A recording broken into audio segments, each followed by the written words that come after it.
Sur ce terrain, situé à Aulnois-en-Perthois dans la Meuse, se construira prochainement un tout nouveau bâtiment dédié au refuge du Perthois. Créée en 2020, cette association a pour but de secourir et de permettre l'adoption des chatons errants tout en stérilisant et limitant les populations félines du territoire.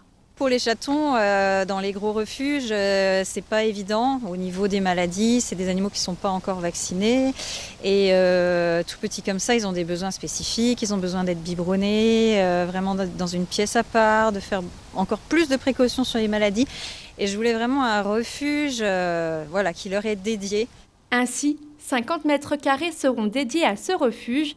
Le début des travaux de ce bâtiment est prévu courant 2024. Mais en attendant de le voir sortir de terre, les chatons recueillis par l'association sont choyés par des familles d'accueil avant de pouvoir être adoptés. Aujourd'hui, c'est le grand jour pour Tempo et Mully. Ces deux chatons ont été retrouvés dans les rues parisiennes en septembre dernier, puis secourus par l'association. Après avoir été chouchoutés pendant plusieurs semaines par Laurie, Fais les au revoir. les voilà adoptés par ce couple meusien. On recherchait un peu partout sur les réseaux et puis on est tombé sur la petite noire là.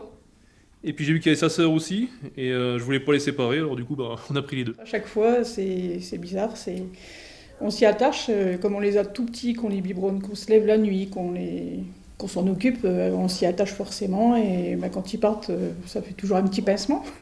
En 3 ans, les bénévoles ont secouru et fait adopter plus d'une 50aine de félins.